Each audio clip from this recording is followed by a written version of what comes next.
Hello, everyone. Welcome to the Hard Rim. I'm Travis Bruce, and today I have a special guest with us today. I have Haley Overself, and we actually met on the Slasher app, Mhm. and she has an amazing podcast that is called Franki's Podcast Network. Haley, welcome to the Hard Rim. Hey, Travis. Thanks for having me. Super stoked to be here. I know. I'm excited as well. I'm a huge fan. Okay, thank you. So tell everybody a little bit about Frankie's Podcast Network. So it's kind of something that happened organically a little bit. So I have a fictional podcast that I write and produce and perform. I've changed it to Frankie Does Fiction, but I have like an ebook that I based on it, The Adventures of Abernathy Franklin. It's kind of sci-fi fantasy. And I was doing that, and my brother and I were talking one day. I'm not sure what we were talking about, but I was like, this would be a great podcast conversation. We should have a podcast. And so we started a podcast, Johnny Haley Day of Fun. And so that's one of the podcasts that I started doing secondary to my fictional podcast. And then I started Frankie 411, which is where I talk about more kind of consciousness and spiritual metaphysical stuff. I've had like a ghost hunter lady on there and some cool things, cool guests and stuff. And then I have No Small Stories that I started with another friend of mine. And that one we talk to like entrepreneurs, creative people, actors, comedians, different guests that we have on. And then I just started another new podcast with my friend Sage the intern, because we're all interns in this human life and we're just trying to learn as we go. And so that's kind of, in a nutshell, that's all the little podcasts that I do. And I'm like DIY, Renaissance woman. I edit it all and post it all myself. So it's a lot to do, but it's good. It's fun. And I really do love just like this kind of thing, being able to meet really cool people and have really fun conversations. It's a great time. Exactly. And they say that podcasters and YouTubers, you can't collaborate because there's competition. And for me, I think that's absolutely fucking ridiculous. I think it's bullshit. I have tons of YouTubers and podcasters who do the same exact thing or similar to what I do, not necessarily. And I don't care. Like, I'm like, at the end of the day, we have to work as a group to shine the spotlight on each and every one of us. Because I agree. There's some room of your for fans, everyone. Yes. And, I'm so about that. I'm so about collaboration instead of competition. That is such like a big theme of like all the things that we talk about on our podcast, because there's room for everyone. And when we work together, everybody can win. I absolutely agree. And I think that like no matter how many different, maybe there's a whole bunch of different horror podcasts, for example, right? But it doesn't matter because your personality is specific to you and specific to how you talk about it. So it's still going to be different because we all have our own flavor, right? And everybody out there is looking for different flavors all the time. You want to have options available. You don't want things to just all be the same or only come from one place. I mean, that's kind of the thing that's getting sort of tired and old about Hollywood. I mean, if you think about like Hollywood sort of blockbuster movies or what's kind of, what's supposed to be popular or what we're supposed to like and we're supposed to want as consumers, it kind of gets a little tired and old, like it does. because I'm someone that like I love the weird indie horror movies and like B horror movies. Like, give me a bad horror movie that might kind of look like college kids shot it. Like, I want to see it. I like the imperfection. You know what I mean? I like something about indie horror is the imperfection in it, and I like that gritty, grainy look. Please give me campy, give me Pumpkinhead, give yes, it like 100%. I was born in the '80s, so like for me, I'm part of the VHS era. So like I like that VHS grainy, gritty look to a movie. I love that too. I also 80s kid, so I'm so all about it. I'm with you. There's there's something about it that kind of fits with horror in general, right? Like that kind of the grainy imperfectionness kind of adds to the vibe, I think. So I love that kind of stuff too. I mean, even if you if you would compare maybe like classic on film, like film shooting, right? In horror to VHS, I would still pick the 80s VHS stuff. because there's something about that vibe that works. Exactly. And I badmouth this movie a lot. I badmouth Halloween Kills a lot. But one thing I love about Halloween Kills, besides the Michael Myers in that movie is badass, but it has that grainy 80s look to it. And I fucking love it. Like, as soon as it started in the movie, I was like, oh my goodness, it has this old 80s look to it. Like, and I feel like more horror movies especially indie horror movies, need to adapt to, hey, listen, we're indie and not try to be big horror movie production. I think, when you have, especially with indie, I think that's what you like about indie horror films, is that they look low budget. You know, like, you want that low budget feel, because there's something about that campiness that, like, just, I don't know what it is that makes it so much the better. I don't know what it is. It's it's, because if it's going to be weird, if it's going to be creepy and spooky, like, I don't want it to look all crisp and like HD perfection. Exactly. Because that's not the vibe I'm going for. But there's some character to a bad indie horror movie. You know what I mean? There's some character to it, because you kind of know, you're like, okay, they're working with a limited budget, but they're making it work. They're making it work, and they're doing it, and like, sometimes I think about that too when you look at like an indie movie that's obviously got like, somebody grabs some actor friends of theirs kind of thing, like, you know what I mean? And like, we didn't really rehearse this very much. We shot this on a weekend kind of thing. But I love that, because there is something in it of like the creative spirit, right? Like the drive to do it, even if you don't have all of the whatever everyone thinks is supposed to be so great or so special, right?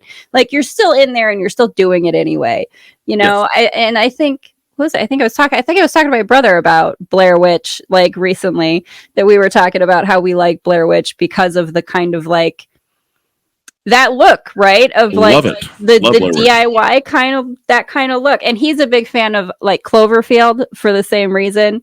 That kind of POV sort of footage look. Yeah.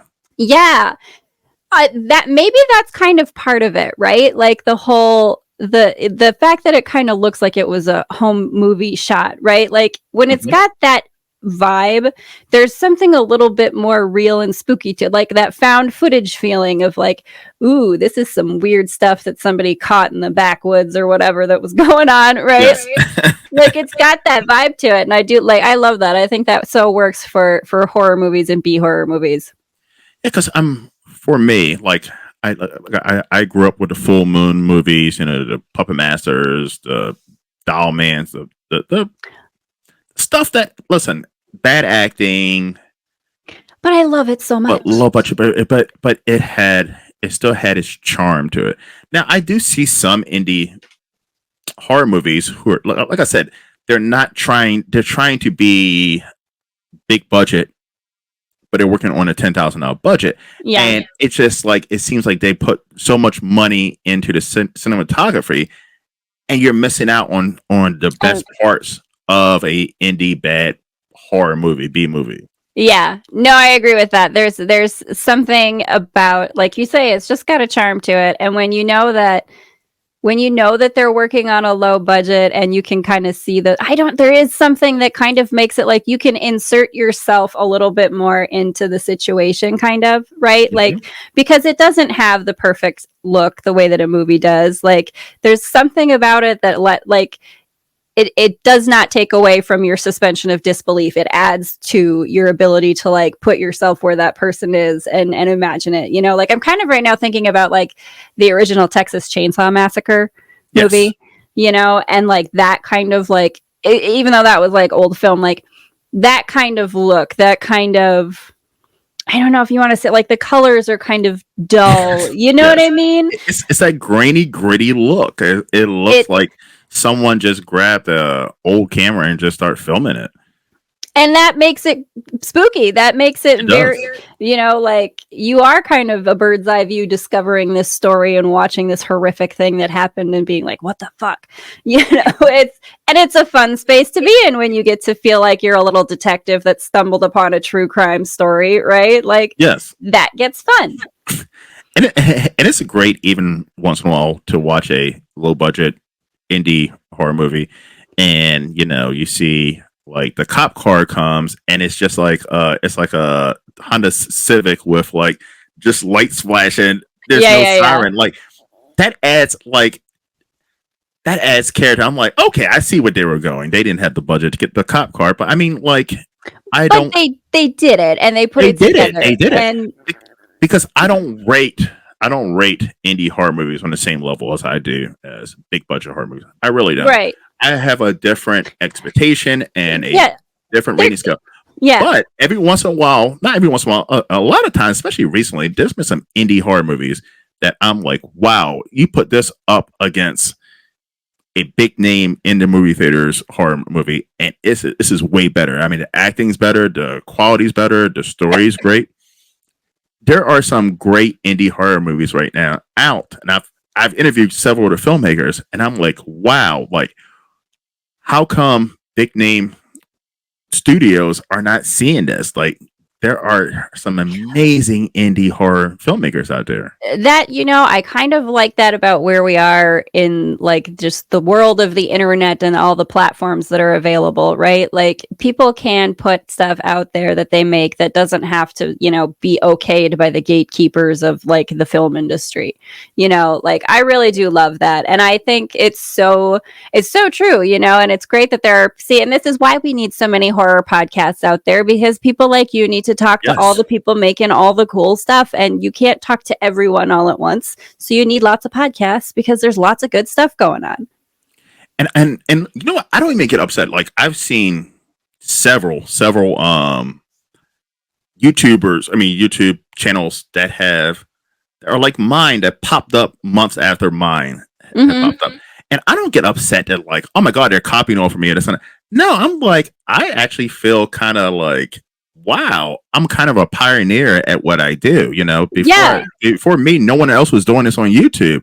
And now there's more creators who are doing these interview styles with indie filmmakers. And I love it. I'm okay with it because more individuals who are doing what I'm doing are shining more light on indie horror. So I have no big deal with that. I mean, that's great to me. I agree 100%. And I am so with you on that with like all my podcast stuff too. Like, I see other people doing, it's like, again, it doesn't matter that they're doing a similar thing. Look at how many people there are who are doing really great work. How else are you going to get it out there? Like exactly. You want to be able to have this outlet where you can help people share this stuff, because there is so much great stuff out there and it's not being put into theaters where everybody's going to like easily find it, right? Like this is how you make that stuff accessible to more audiences, And so like it's so important that go out there and make your podcast, people, because there's people making really awesome films. And listen, any horror podcaster, I don't give a fuck what you do in podcasting, you're more than welcome to come on my show. I would love to shine a spotlight. Now, there's some horror podcasters that I've extended, hey, I'd love to come on your show, and they don't do the same thing. But I don't know if they feel threatened or what. And I'm like, well, why would you feel threatened? Like, at the end of the day, I'm bringing my viewers over to your channel and you're bringing your viewers over to my channel. Like, that's how it works. Yeah. And I really love that, because I also just love the idea of like the community building. Because, so I interviewed Damon, who founded Slasher, where we met, the Slasher app. And it's been so great. It's like, here's this, it's kind of the same thing, right? Like Slasher is a horror fan app, right? So it's something a little different than the Instagram and the TikTok and whatever. It's its own platform. Here's someone who's created their own social media platform, right? And it's an indie thing, but there's so many great people on there. Like I've met so many great people on there, and like it's the same kind of thing. It's like you want to collaborate with these people, even if they're doing something similar to you, because look at the community building that happens. Like, yeah, bring the audiences all together. Like, people are making friends, people are being groovy, people are like, finding somebody that they know and saying, hey, let's go to a horror show, a horror con, a whatever, event that's going on. It's just, I think it's great. Like, it's a great way to help people to connect over things that they enjoy. And why shouldn't we do that? Like, I mean, shouldn't life be fun? I mean, listen, at the end of the day, the indie horror community, such great people. At the end of the day, if either we all succeed or we all fail. I mean, at the end of the day, we have to stick together and we have to promote each other. We have to elevate each other. I'm brand new to the indie horror community, so like, but at the same time, I've met so many amazing filmmakers. I've watched so many amazing films, read some amazing books, amazing special effects, comic books. When it comes to horror is such a broad genre. I mean, comics, books, movies, shorts. Well, and then you get into like the subgenre. Like, I'm a huge fan of monster movies and like, cryptids and monsters and aliens. Like, yes, all about it. But then you've got your slasher movies, you've got your gore, you've got like your psychological thrillers. Yeah. Like, there's so many different. There's such a variety, right? And I think horror, sometimes can get a little bit of a bad rap in some ways. Like, because if you're a big horror fan, then like you're a weirdo or you're spooky or you're whatever, right? Yes. Like, there's a little bit of that going on. But there's so much like craftsmanship that goes into the recreation of like horrific scenes. You think about like if you have something where you're doing like monster movies where they have the claymation. Oh my God, I love those 80s movies that have the terrible claymation things. I can't think of the name of the movie now, but like there was like a demon hole in the backyard of some kid's backyard, and there's these little demon things coming out that let me tell you what, if you had sold those as a stuffed animal, I would have had a bed full of them. They were the cutest shit. Cutest shit I've ever seen. I love the fucking Gremlins. I love the fucking Gremlins. Hold on. Let me just hold on. Okay. I have an original from the 80s Gremlins coloring book. I have a Gizmo shirt that I was wearing yesterday on an interview. Oh my gosh, I love it. Gremlins. Let me tell you what. This is the true thing. When I get stressed out and I'm kind of like having freak out panicness, and just because we have to adult in this life, and sometimes that happens, I will seriously sit and like sing the little like Gizmo song to myself. Just woo. I really will. It's like a thing that I do to soothe myself, and I'm sure a lot of people would find that very weird. But like, there's great stuff you can get from a horror movie, right? And Gremlins are fucking cute. Like, Gremlins are amazing. Did you see that they're making part 3? No. What? Yes, and I mean, I hope they don't ruin it. Because I hope. Oh, it better be stupid and campy, and you better have little animatronic shit. Don't CGI this for me. I know. I hope it gets kind of like the Ghostbuster Afterlife kind of treatment. You know what I mean? Where it brings a little bit new, but it also has a lot of the old to it. Ghostbusters is definitely like the original Ghostbusters, top of my list of favorite movies. I love the original Ghostbusters. Absolutely, I like the Afterlife one. I like the last one. I thought that was, but like the old style effects, right? Like, because even like in the 80s, you got to give it to them for what they did with that movie. For those movies, for the effects, they hold up. Looks amazing. I mean, where they were inside the Statue of Liberty fighting the Stay Puft Marshmallow Man. I mean, I love it so much, and the proton packs, streams, like really, as much as it was like, yeah, it's 80s graphics art, whatever, the things they had available at the time, but hot damn, I watched that today and I still love it. It's so great. I love watching the old Slimer when Slimer goes and hits Venkman, and it's so good. love the original. Like I used to even watch the cartoon. I had the action figures. I had the Stay Puft Marshmallow. I love Yes, Ghostbusters I and had the Gremlins. little mobile, like toy that they Yeah, had, the the little Ghostbusters uh mobile. yes. What's it called? Anyway, someone's gonna leave in the Yeah, comments because I'm gonna bring yeah. it to Leave it you in the now. con. No, yeah. Tell us, Yeah. remind us. We're having a brain fart because we're so No. excited about. Who doesn't love Ghostbusters? That is just the Love best. Ghostbusters. I love Ghostbusters. Now, one thing that I one thing that I this is not even horror. I guess it's horror maybe. But one thing I'm gonna tell you a movie that I've never seen that Hmm. people are shocked and it's like The Goonies. I've never seen The Goonies. But that's such a classic, great 80s. It's got the look and the vibe that you want. The what's his name? The weird brother that they keep tied up in the basement. I I Somebody, they're gonna leave that in the comments. Somebody's screaming it right now. I But have like, been told that I would love The Goonies. you would love the Goonies. It's just got the right classic vibe. It's like the kids and the acting silliness of the things that get hammed up. I mean, the again, like, the Goonies is just so good. It's got the right vibe for you. Like, it's not necessarily horror, but maybe I would put Goonies kind of on the level of like Goosebumps. Like, if you Okay. liked Goosebumps as a kid, like if you were the kid that had I the did. Goosebumps, like, I had the oh my books, god, the scholastic books and everything. Yes. Loved the it. Choose Your Own Adventure Goosebumps books. How much did you love those? I And did how not have many? those. What? There was a children. Wait a minute. Hold on. There was a The Choose Your Choose Own Your Own Adventure. Adventure Goosebumps books were, yeah.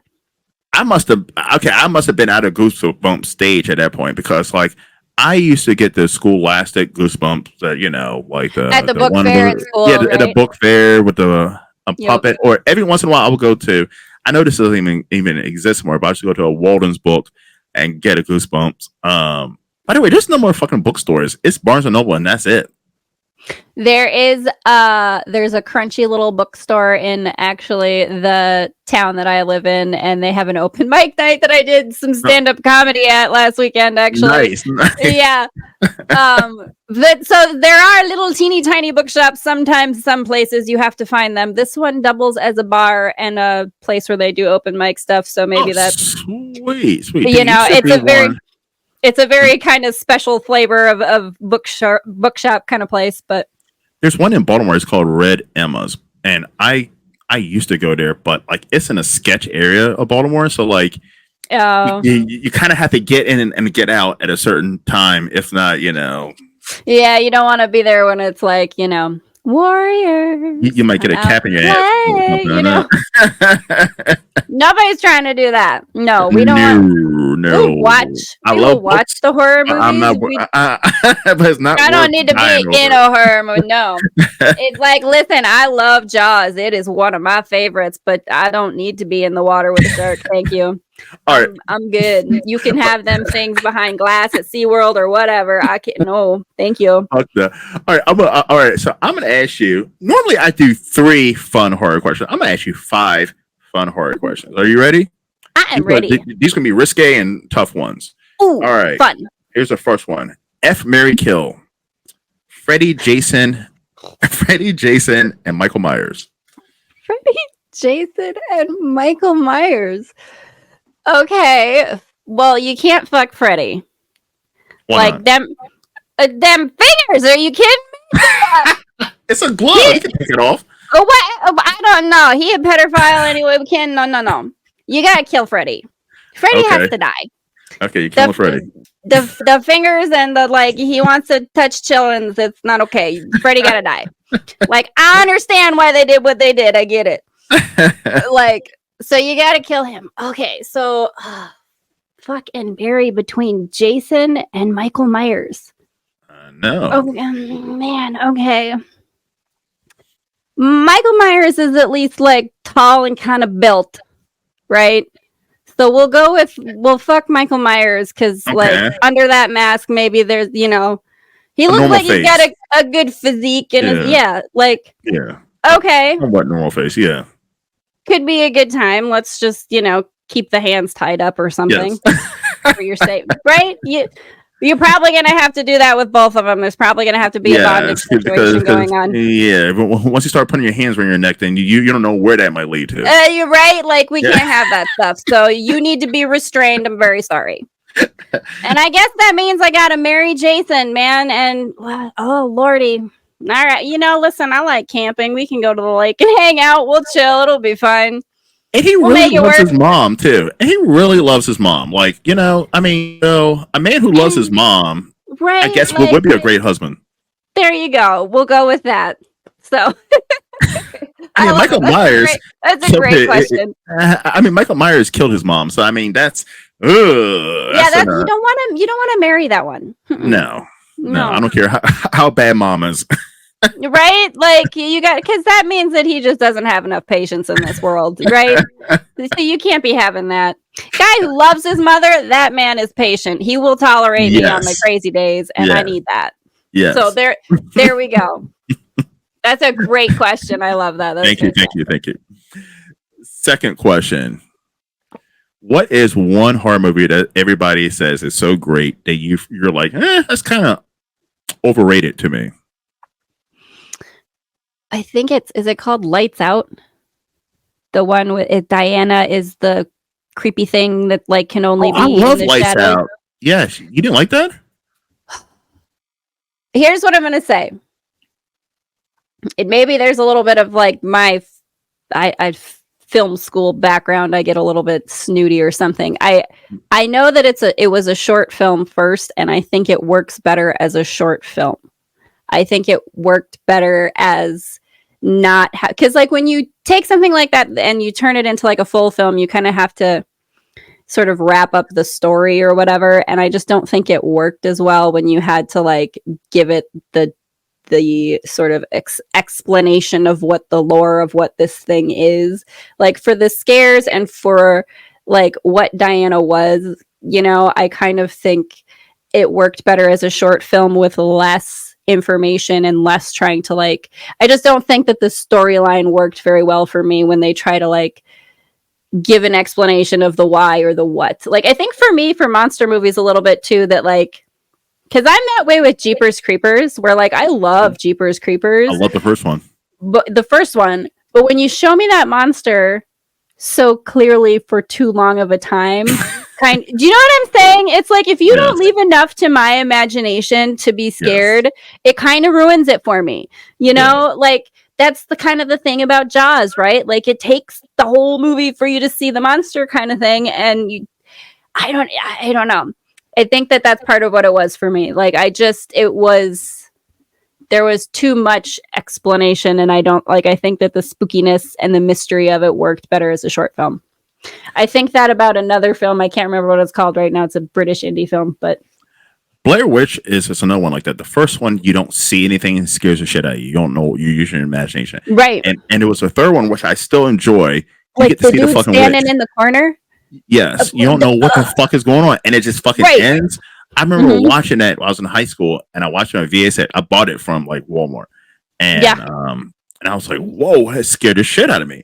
And then part 2 sucked, and then they did like Blair Witch, which was and it actually let you see the fucking witch, and it kind of fucking ruined it for me. I was like, I don't necessarily want it to see the witch. Like because sometimes the mystery works better for some things. You know, like sometimes just that your imagination can do worse things, right? Correct. And sometimes that's like you kind of want it to go. I think that's what it is with Lights Out, is that the psychological element was kind of diminished a little bit by kind of giving an explanation of like what is Diana and how did she, kind of thing, right? Yeah. Like I think that I can see that. Like if there was a little more mystery and my imagination had to like what the fuck a little bit more, right? That I think it would have worked better for me. Because I want mystery and I want to be confused, apparently. Yes. And the question number 3, you ready? I'm ready. You don't have to say horror realm. What's another horror podcast or YouTube channel that you really enjoy listening to or watching? I'm such a big fan of Last Podcast on the Left. Do you know what? I love Last Podcast on the, and they've been going forever. And it's, I don't know if you maybe would all necessarily put that in the horror realm. Like, you know, they do true crime and they do, and other, you know, they've done the cult stuff and alien stuff. So they're kind of just generally in the world of like the spooky and weird. So like that's kind of where I'm at, the spooky weird stuff. I definitely like Dead Meat. Dead Meat is fun. Also, like this guy. This guy Cody Leach too. Like Dead Meat and Cody Leach are like my two horror YouTube channels. There's have you watched? So there's a YouTube channel called Altered, and it's like a lot of short, like indie horror films. Like they're just, and it's actually, not I've like seen that. I didn't get it. I didn't click on it, but I saw that. Yes.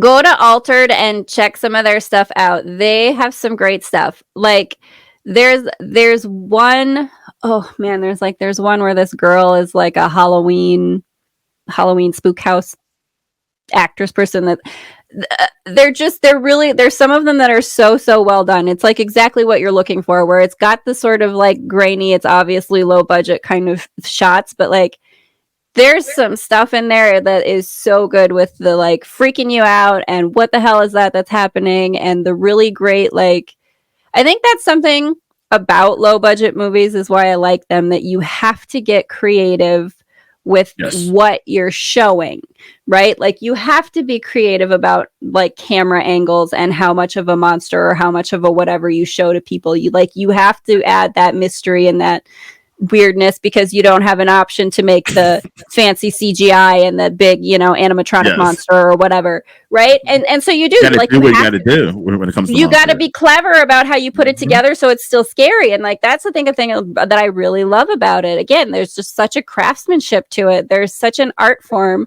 to doing that on a low budget and to still making it something that elicits that spook that you want, you know? And so like, yeah, Altered has got some like really great like horror shorts that are so fun. See, now I'm gonna check out Altered. Fourth question. Fourth one.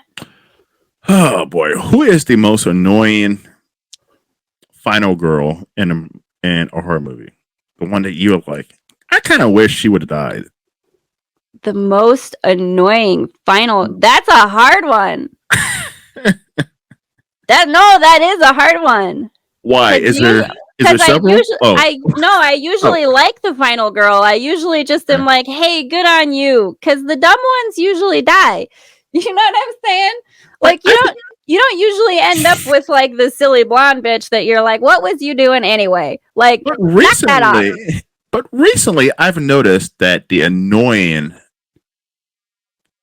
female like, what's character, one that you would pick? Oh my goodness! Listen, it's hands down the Netflix Texas Chainsaw Massacre. Both of those fucking sisters got on my fucking nerves. Like, I was glad that the one got a hit. I have not watched that, but like, I mean, Texas Chainsaw Massacre in general, everybody's got to die. Like, listen. Two sisters. You think one is listen? It's been out. I'm not spoiling. Not spoiler. You think that the two annoying sisters are going to get away, right? And then Leatherface pulls her out of fucking convertible or whatever and fucking chops her head off. And the other sister is like, she's driving away. And I'm like, yes. I mean, that was the first time in a long time I was like, yes. And the crazy thing about it, all those characters, because I mean, listen, I understand what this movie was trying to do. It was trying to say, fuck you, woke liberals, fucking whatever, right? That's what that movie was saying, right? Because the most likable character in the movie was like some redneck gun fanatic, and I fucking got sad when he got killed. I'm like, oh my goodness, I'm getting sad for the fucking redneck. Sad for that guy. Like what? Like Mr. Like, he was the most honorable character. Is not the person that I should be like. He risked his life for one of the sisters who talked shit about him the whole time movie. Oh, you must got a small dick. You got a big truck and guns. You know what I mean? Like, she talked shit about him the whole entire movie and this and that, and he fucking risked her life to fucking save her ass. I wouldn't have done it. But that's something that I like about like when a horror movie does something like a mind fuck to you like that, you know, like that's the person that we know you're not supposed to like. We're gonna make you like that person. Yes, You I know, love his character. I do too. Like I love it when they do that because I think it's such a like it's a thing in like in human life, in real life. You got to realize that sometimes those people that you think are a certain thing are actually going to be the person that you get along with more than you expected. So you know, I Exactly. do like that kind of like perception shift that kind of happens. Exactly. I'm trying, but that's the one that stands out in my mind. Now, listen, I loved Evil Dead Rises, but I thought Mhm. all the characters in that movie were absolutely fucking annoying too. The whole fucking family was annoying. I don't know. I can't come up with one where. Oh And wait, someone told, can I? I was about to say, someone told me that Evil Dead Rise was the whole script was generated by AI. And this person was this filmmaker was like dead serious, like no, it's 1%. You look it up. I still haven't looked it up yet, but I'm like, it makes sense because none of these characters talk or act like real people. You know what I mean? They're very robotic, and this will be a Yes. family, and they're not acting like a family. I'm like, oh, they're annoying. Like no one talks or acts like that. That's kind of interesting though. Like that's a little bit kind of fun that they would turn AI sort of like just the way that AI spits out information and talks at you into like this is what if you would imagine a human would be like an AI, right? Like And there's that's how those something just characters were acting. that's real, but there's something creepy about that in and of That itself, is. right? Because It it's like is. you're not responding like you really understand what's going on or being Yeah. said, and that's weird. Like I can say, I don't know, I dig that. I really love kind of the AI weird move, like Megan. The did Yes. you? Oh, Mhm. I don't care. I loved Megan. I love Megan. Megan's fun. I was kind of rooting for Megan I went a into that little bit. movie not thinking I was going to like it, and I was pleasantly shocked. I was like, I love this movie, and I the same thing. I thought you were going to say that the daughter is your because the I mean, daughter. they were both kind of like I was kind of rooting for Megan. You know what I mean? I was, and I did sit there and She say was like, she Matt, that little girl was fucking annoying. I'd have hung out with Megan. I'd have been like, "Hey, thanks for helping me out. I appreciate Yeah, you. That's very nice." Like, Megan was amazing. I thought, yeah, right. And she that weird dancey thing in the hall she does Oh, before she offs the guy. I was Loved laughing in the theaters. that That was so hilarious. much. So good. I see, I but like love the that, Megan I dance. love a weird moment like that in a horror movie. Yes. Like, I love it when they do that kind of stuff. Just like odd, kind of like, what the fuck was that? I love things like that. That was such a great moment. Final question. Final What question. is, yes, you ready? I'm ready. I don't know if I guess I can ask you this because you're not no, I'm not going to ask this. You might, We're gonna change the final question. Okay. you might insult one of the filmmakers I've interviewed. I don't want I to. would never. I was going to say, what's the worst indie horror movie you've seen recently? The worst indie horror movie Yeah, I have. yeah, it wasn't even enjoyable. There was no, I mean, you can tell that. I I don't know, but they watched didn't. a movie with my sister called Killer Sofa. And it wasn't even a sofa, it was an armchair. I'm pretty sure I interviewed that guy. That's why I don't ask that question because I'm like I interviewed. I'm pretty sure I've interviewed or I'm about to interview majority of the people that are make these indie movies, and I'm like, My sister and I watched that movie, and honestly, when it was over, her response was, "Well, that was an experience," and it's true. But I just like the explanation of it was bad, funny, and I think I was probably like not in the right mood for it because normally that's my thing. But like it was not. I don't know what happened there. I could go rewatch it maybe, but like no, it's you're spot on. it's bad. It was bad. You're spot I on. did Yeah. watch. So like, here's something maybe in the realm of like more on the I don't know high budget kind of thing. Was it? I can't remember if it's Netflix. It's called I'm Thinking of Ending Things. Have you seen? So it's kind of like supposed to be sort of psychological thriller, weird, and it's kind of artsy. But I'm going to tell you, it was, I want to say it was like almost 2 hours long. And my sister and I got to 10 minutes, like, and like got all the way to like, we had 10 minutes left and got so annoyed we shut it off. Like, it would have taken 10 minutes to finish whatever it was and we couldn't do it. And that's bad. That's bad. And that was a high budget movie that had like actors that you would know if you saw them. Wow. There was one recently. I listen. I haven't interviewed, and I'm probably not going to interview this person. But there was one I seen recently. It's on Tubi, and I can't think of the damn name. I wish I could think of the name of it. But if you seen the poster, you would know exactly. I know what it's called. No, I know what it's called. It's called Rub, R-U-B, Rub, right? Okay. And it's about this creepy, nerdy guy with a bad comb over, and like. He's, he doesn't get laid. He can't get a date because he looks weird, right? And he acts weird. And one guy to work was like, "Hey, you're not getting laid. You should go here," and gives him a business card to go to like this, like rub and tug, massage, like a brothel kind of, massage. Okay, sure. And like, anyway, yeah, watch that. I bet you can't make it through. Okay, I made it. The movie's like 2 hours long. I made it. Good God, why do they do that with bad ones? I don't know. I made it through. I forced myself to make it through 30 minutes of it. That's rough. I bet you cannot beat my challenge for 30 minutes. Oh my. Okay. It is that. But here's the thing. It is a great premise. It's a great premise. And I see a lot of indie filmmakers do this, right? It's a great premise. And I don't know if they are like, well, I'm going to be creative. And like, this is the way this movie should go. That makes absolute sense and is pleasing. But I'm going to fucking fuck this. I'm going to be artistic and shift this motherfucker into a whole nother direction that makes absolutely no fucking sense. And that's what that movie did. I was like, okay. I'm that watching drives it. Me crazy. I'm watching. I'm like, okay, I get where this is going. Nerdy guy.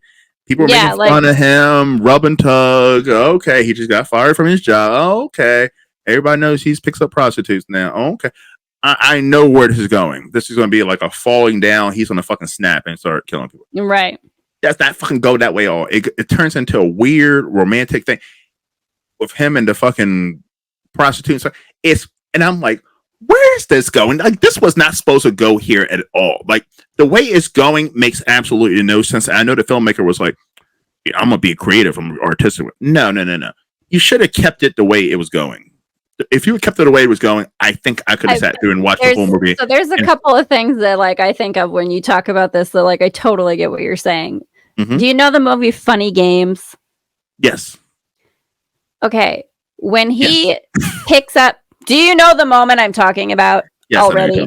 Yes. You don't turn this into sci-fi weirdness when you had this home invasion, real life bullshit going on. Don't tell me he can pick up that remote and no.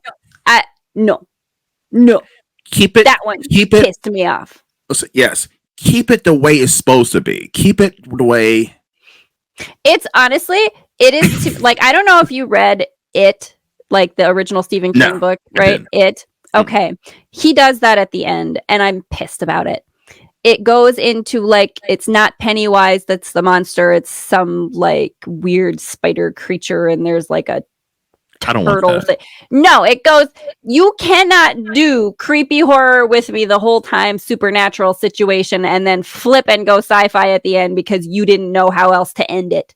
Like, that's what it is. You didn't know a better ending, and this is the horse shit you came up with, and I am not happy about it. Pennywise was supposed to be a clown from the 1400s that was like a court jester who met an alchemist and figured out how to live forever by feeding on people's fear, and you did not give me that. And I am very upset about it. But yes, and it pissed me off. I was just like so pissed off. I was like, this is supposed to be a revenge underdog murder movie where he's fucking like a falling down with Michael Douglas. That's what I'm thinking in my mind, right? And it turned into a fucking weird, like this woman would never fell in love with him. I mean, he was creepy and disgusting looking. And I mean, and I started thinking to myself, I got to research to see if he was the lead character was the filmmaker and producer and writer, because this movie also to me signaled vanity project. I bet you he made this fucking movie, and I gotta look this up because it just signaled vanity project that Yeah. oh, poor me, I can't get women, and then I save the day, and I get this hot woman, and she falls in love with me instantly, and we're gonna have this fucking. They had this fucking sex scene that lasts a good 15 minutes, like. Okay, that's too much of the only half hour you were able to get through. I know, and listen, and 5 minutes of that 15, what's it called, was a blowjob, a fucking session. Like, I was like, whoa, what? What am I watching now? Just put it on Pornhub if you're gonna be like that. Like, get out of this here. woman in no way is blowing this man. I don't even care if he was paying her. Like, maybe a rubber tug, maybe. Like, she's doing it for free. Like, I'm like, this is a vanity project. I am good at pointing out vanity projects, and that's when lead actor, director, producer, writer. When you get those combinations, you got yourself a top. You got a great vanity project. You got yourself somebody just wanted to have all the attention on them for a hot second. and I know we all do. I get it, but at the same time, like, and if it's a man, he's definitely going to have some sex scenes. He's definitely gonna put some sex scenes in it. He's the hottest man ever. I mean, like, can I roll my eyes any louder? Because it's so true. And like, who are you kidding? And you know what? Just take the time to like be interesting enough to be around, so you don't have to. How about that? Like, why don't you develop a personality so that you don't have to pay? You know, I love a good vanity project. If it's done right, it's entertaining and like goofing at them way. You know what I mean? Oh, anybody that can make fun of their own, like that, I love. Like when they can ham it up and they are like so meta about it and so like aware of like that sort of like self-awareness poking fun. That stuff I like, right? Like that stuff is fun. Now, I don't like the ones where it's the guy who's the writer, director, producer, and lead actor, and like again, if that's all you were trying to do, just put it on Pornhub. Like whatever. Yeah, you know? or don't be bothering me with this. I'm trying to find something entertaining on a Friday night. Yeah, or like the whole entire movie, every woman in the movie is talking about, you know, he got the biggest dick ever. Like it's that constantly. You know what I mean? You know, he's the smartest man ever. He's a scientist. He's a fourth degree in Taekwondo. Oh my God! Yes, he's the best lover. That goes beyond vanity. That just goes straight up delusion. It is a vanity project, and I've seen several of them. And Neil Breen, by the way, is the master of vanity projects. Neil Breen. I don't know if you've seen his movies, but watch them. I mean, the man plays himself as God in majority of his movies, and like that's fun. Amazing vanity projects. All right, Haley, where can everyone find you?